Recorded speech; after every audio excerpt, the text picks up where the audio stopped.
থামুন এবার, দয়া করে এই হত্যা লীলা বন্ধ করুন। আমরা আপনাকে আমাদের শাহ মেনে নিচ্ছি। থেবস আপনার সামনে মাথা নত করছে শাহ আলেকজান্ডার। তুমি আলেকজান্ডারের সামনে মাথা তোলার দুঃসাহস দেখিয়েছ।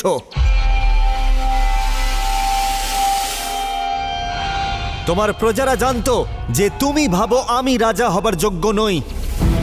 সেই জন্য আমি থেবসের সমস্ত প্রজাদের এখানে চাই, সমস্ত নারী, সমস্ত পুরুষ, বাচ্চা বুড়ো সবাই, যাতে তারা দেখে যে তাদের রাজা আমার সামনে মাথা নত করছে।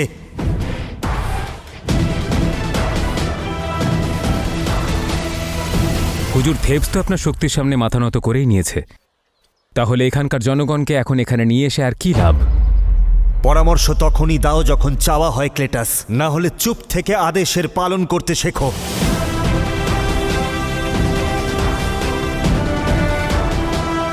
তোমাকে কি দ্বিতীয়বার বলতে হবে যে আমি কি চাইছি?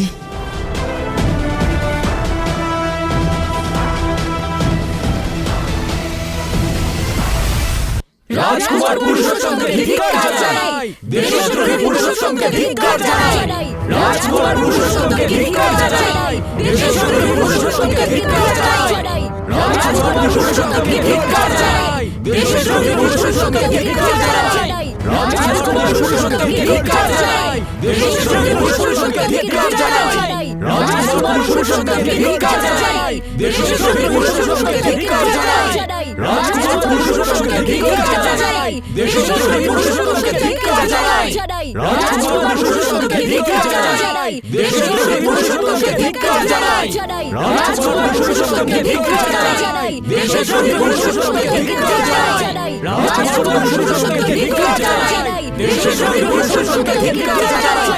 রাজকুমার পুরুষোত্তমকে ধিক্কার জানাই। দেশদ্রোহী পুরুষোত্তমকে ধিক্কার জানাই। রাজকুমার পুরুষোত্তমকে ধিক্কার জানাই। দেশদ্রোহী পুরুষোত্তমকে ধিক্কার জানাই। রাজকুমার পুরুষোত্তমকে ধিক্কার জানাই। দেশদ্রোহী পুরুষোত্তমকে ধিক্কার জানাই।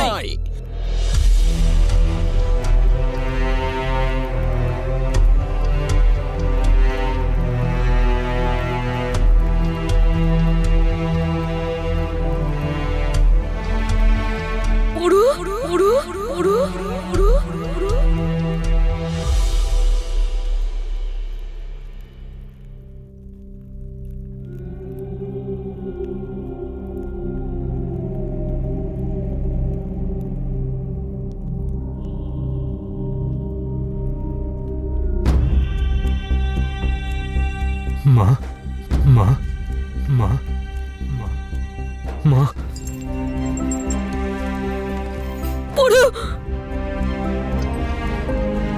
মা,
জানো তুমি,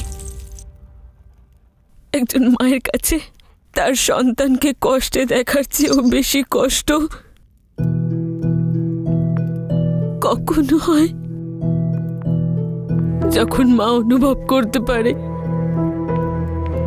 যে তার সন্তান নির্দোষ হওয়ার পরেও শাস্তি পাচ্ছে।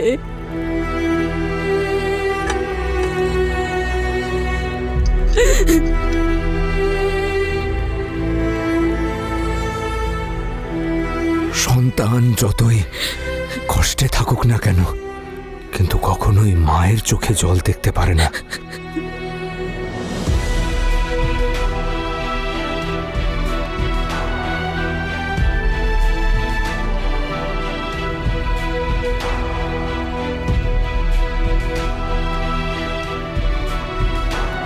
যদি আমার চোখের জল দেখতে না পারো পুত্র, কেন করছো এসব? কেন অন্যের দোষ নিজের মাথা পেতে নিচ্ছ? আমি দোষ নিজের মাথায় নিচ্ছি না মা, বরং আমি আমার ঋণ শোধ করছি। আমার বাবার ঋণ। আমি যা কিছু করছি আমার বাবার জন্য করছি। কিন্তু এবার আমি বুঝতে পেরেছি মা, যে আমায় কি করতে হবে। বিশ্বাস করুন, আমি এই সমস্যার সমাধান অবশ্যই করব। আর তুমি তো ভালো করেই জানো মা, যে পুরো কোনো কাজ অসম্পূর্ণ রাখে না। ভালো হয়েছে তুমি বুঝে গেছো পুরো, যে দ্রোহীকে শাস্তি পেতেই হবে, আর হস্তিকেও।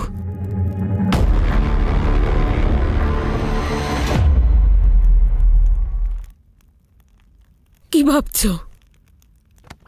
কি চলছে তোমার মনের মধ্যে বলো? এটাই, এই কাহিনীর সমাপ্তি টানার সময় এবার এসে গেছে। আমি আজই মহারাজ ভূমনিকে ফার্সিদের সব সত্যি বলে দেব। আশা করি যে মহারাজ ভূমনি আমার কথাটা বোঝার চেষ্টা করবেন।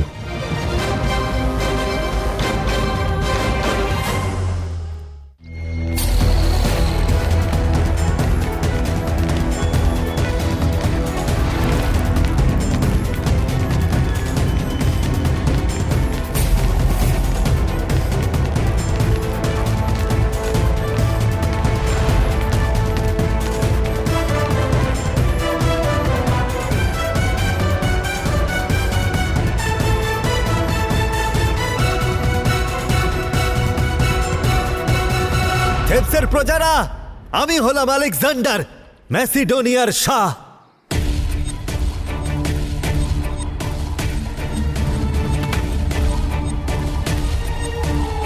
আর খুব তাড়াতাড়ি এই গোটা পৃথিবী আমার সাম্রাজ্য হবে। তোমাদের রাজা আমার বিরুদ্ধে মাথা তোলবার সাহস দেখিয়েছিল, আমাকে শাহ মানতে অস্বীকার করেছিল। আর যখনও আমার কাছে পরাজিত হলো, তখনও নিজের আর প্রজাদের প্রাণ বাঁচাতেই যুদ্ধ থামিয়ে দিল, আর আমাকে শাহ মানতে রাজি হলো। কিন্তু এই ভুল শুধুমাত্র তোমাদের রাজার নয়, এই অপরাধ তোমরা সবাই করেছো। কারণ তোমরা তোমাদের রাজাকে সেই সময় সমর্থন করেছিলে যখন ও আমার বিরুদ্ধে গিয়েছিল।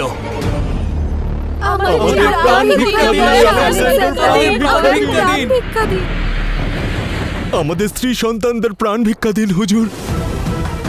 এখন থেকে আপনি আমাদের ঈশ্বর। দয়া করুন,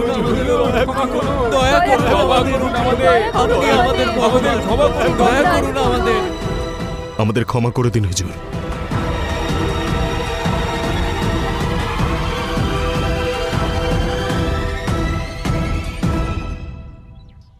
আমি শুধু তাদের ক্ষমা করি যারা আমার পাশে থাকে, যারা আমার বিরুদ্ধে যায় তাদের নয়।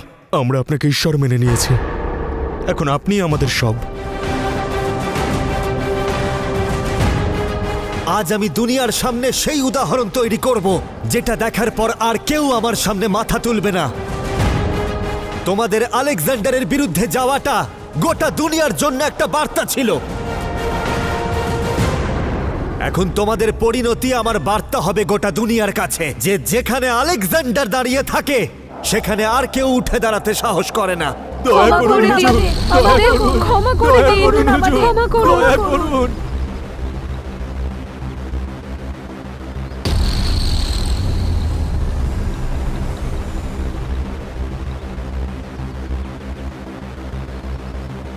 শেষ করে দাও সবাইকে।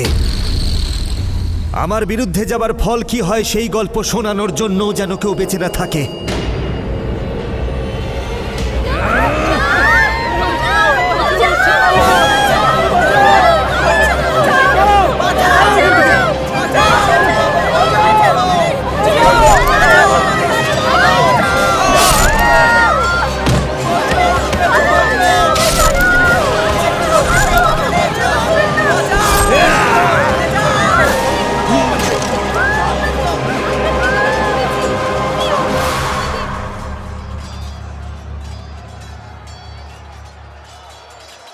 যদি আবার মানুষ হয়ে জন্মাও তাহলে এই শিক্ষা নিয়ে জন্মিও যে রাজা সেই হতে পারে যার মধ্যে ক্ষমতা আছে।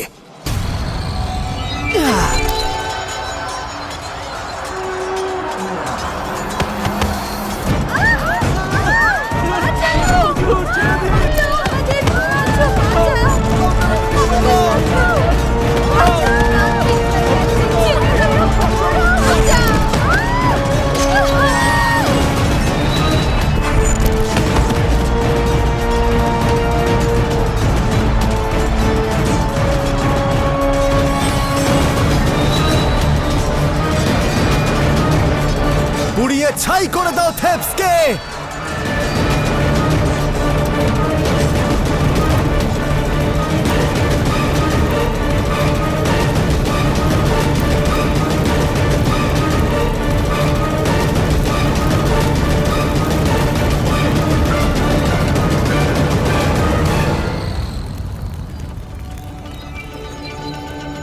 আমরা তো যুদ্ধ জিতেই গিয়েছিলাম, তাহলে এসবের কি দরকার ছিল আলেকজান্ডার? একটা যুদ্ধ জিতে তো যে কেউ ভগবান হয়ে যেতে পারে সেবাস্তিয়ান, কিন্তু পুরো দুনিয়ার কাছে ভগবান হতে গেলে আগে শয়তান হতে হয়। আতঙ্ক পৃথিবীর সব থেকে বড় দুর্বলতা, কিন্তু সেটাই একজন যোদ্ধার কাছে সব থেকে বড় অস্ত্র। আর যখন থেবসের পরিণতির গল্প ম্যাসিডোনিয়ার বাইরে, পূর্ব, পশ্চিম, উত্তর, দক্ষিণ সব দিকে পৌঁছাবে, তখন সবাই ভগবানকে ছেড়ে আমার সামনে মাথা নত করবে। তাই এখন যাও আর সমস্ত রাজাকে বার্তা দাও যে শাহ আলেকজান্ডারের এটা হুকুম যে তারা যেন ম্যাসিডোনিয়ার হয়ে পারস্য আক্রমণ করতে তৈরি হয়। আর দেখো, যে কাজ শাহ ফিলিপের তলোয়ার করতে পারেনি সেটা আলেকজান্ডারের নামের আতঙ্ক করে দেখাবে। শাহ আলেকজান্ডার জিন্দাবাদ, জিন্দাবাদ। Shah Alexander, Shah Alexander, Shah Alexander জিন্দাবাদ, শাহ আলেকজান্ডার জিন্দাবাদ। রাজকুমার পুরুষোত্তমকে ধিক্কার জানাই, দেশের শত্রু পুরুষোত্তমকে ধিক্কার জানাই। রাজকুমার পুরুষোত্তমকে ধিক্কার জানাই, দেশের শত্রু পুরুষোত্তমকে ধিক্কার জানাই। রাজকুমার পুরুষোত্তমকে ধিক্কার জানাই, দেশের শত্রু পুরুষোত্তমকে ধিক্কার জানাই। রাজকুমার পুরুষোত্তমকে ধিক্কার জানাই, দেশের শত্রু পুরুষোত্তমকে ধিক্কার জানাই। রাজকুমার পুরুষোত্তমকে ধিক্কার জানাই, দেশের শত্রু পুরুষোত্তমকে ধিক্কার জানাই। রাজকুমার পুরুষোত্তমকে ধিক্কার জানাই, দেশের শত্রু পুরুষোত্তমকে ধিক্কার জানাই। রাজকুমার পুরুষোত্তমকে ধিক্কার জানাই, দেশের শত্রু পুরুষোত্তমকে ধিক্কার জানাই।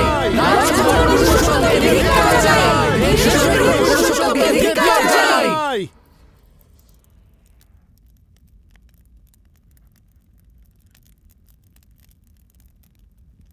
রাজকুমার পুরুষোত্তম, তোমার উপরে অভিযোগ আছে যে তুমি শুধুমাত্র পৌরব রাষ্ট্রের রাজকুমার কনিষ্ককে হত্যার চেষ্টাই করনি, বরং দস্যুদের সঙ্গে মিলে পৌরব রাষ্ট্রের ভাণ্ডার আর আমাদের ফার্সি অংশীদারদের জাহাজেও লুটপাট চালিয়েছ। এই অভিযোগ রাষ্ট্রদ্রোহের শ্রেণীতে পড়ে, আর পৌরব রাষ্ট্রে একজন দেশদ্রোহীর একটাই শাস্তি, সকল প্রজাদের সম্মুখে তাকে ফাঁসি দেওয়া হবে।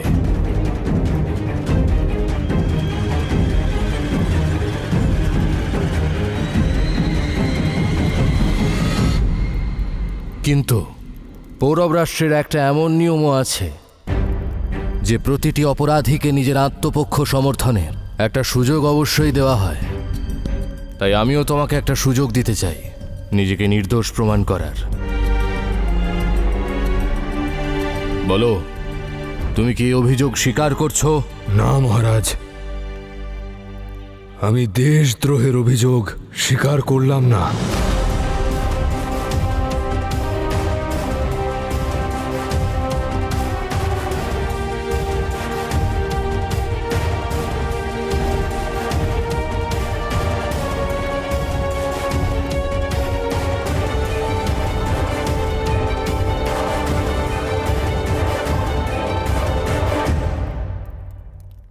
যদি না হয়ে থাকো তাহলে প্রমাণ করো। দেশদ্রোহী সে হয় মহারাজ যে নিজের দেশের ক্ষতি করতে চায়, যে নিজের দেশের বিকাশে বাধা তৈরি করে। আর আমার চিন্তা এবং আমার কাজ না তো কখনো এই দেশের বিরুদ্ধে ছিল, আর না কখনো এই দেশের বিরুদ্ধে যাবে।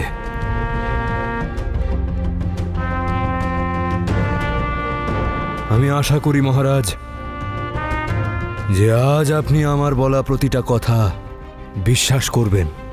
বিশ্বাস করো, যদি তুমি নির্দোষ হয়ে থাকো তাহলে কেউ তোমার কোনো ক্ষতি করতে পারবে না।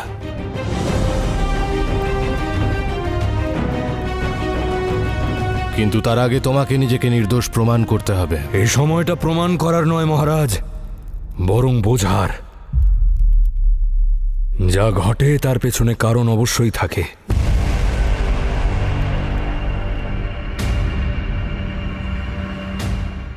শুধু জানতে চাইছি, হঠাৎ কি এমন হলো যে আপনি জিউসের পুত্রকে এগিয়ে যেতে বাধা দিচ্ছেন? উনি বলেছেন যদি তুমি ভারতে যাও তাহলে মেসোদোনিয়ায় কখনো ফিরে আসবে না। আমি পৌরবরাজ বন্নি তোমাকে দেশদ্রোহিতার অভিযোগে শাস্তির আদেশ দিচ্ছি, আর সেই শাস্তি হলো ফাঁসি, ফাঁসি, ফাঁসি।